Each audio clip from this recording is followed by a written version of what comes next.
Oregon's property tax rates are constrained by measures enacted in 1990 and 1997 to $5 per thousand of valuation for education and $10 per thousand for all units of local government, including counties, cities, and special districts. A task force formed by the governor's office to help counties prepare for the loss of federal timber payments recommended that the first recourse should be to exploit the full property tax capacity available. According to the 2009 task force report, Coos County utilizes only 32% of its available tax revenue capacity. The gap between county rates and the combined local government maximum of $10 per thousand reflects each county's unused tax capacity. Such tax capacity is likely to be constrained by the effects of compression among jurisdictions and by limitations that apply to individual properties.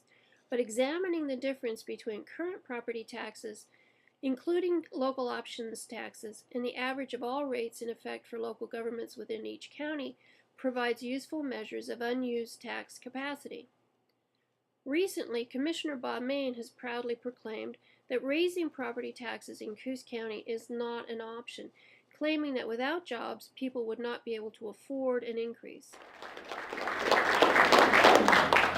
My question to the commissioners, thinking about the job situation and the taxes, have you done any studies or any questions to the general public whether they would rather raise their property taxes or partner with the Coquille tribe?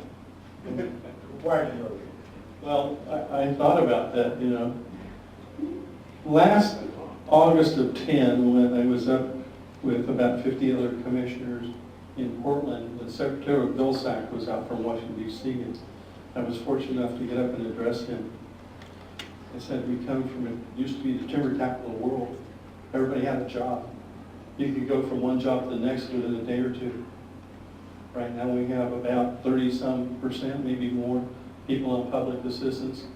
30+% of the children are below the poverty line. Unemployment's, at that time I think it's 13%, it's probably unofficially closer to 20.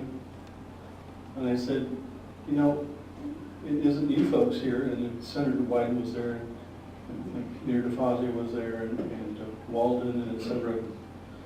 And it's not some of the state folks that are here, but my impression from the federal government and the state government is, and that was the #1 idea in the governor's task force of 2009 on how to help counties with their financial problems, was to raise local property taxes.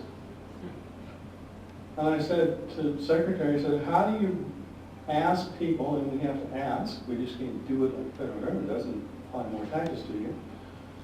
How do you ask for more property taxes when people don't have a job to pay taxes? On the surface, that sounds reasonable, but the unemployed and those living on fixed incomes may already be paying the maximum amount allowed by law and therefore not actually see any tax increase in their bill. For example, a quick review of my tax bill shows that I am already paying the full $5 for education and actually paying in excess of $10 on all other local taxes and special levies, and a quick poll of 5 other property owners in Coos County shows that they too are already taxed at the maximum rate.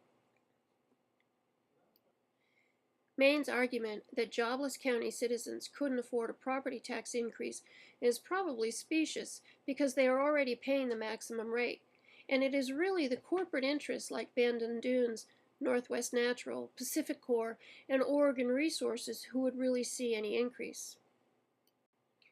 This decision shouldn't be made by one person. This topic deserves public debate.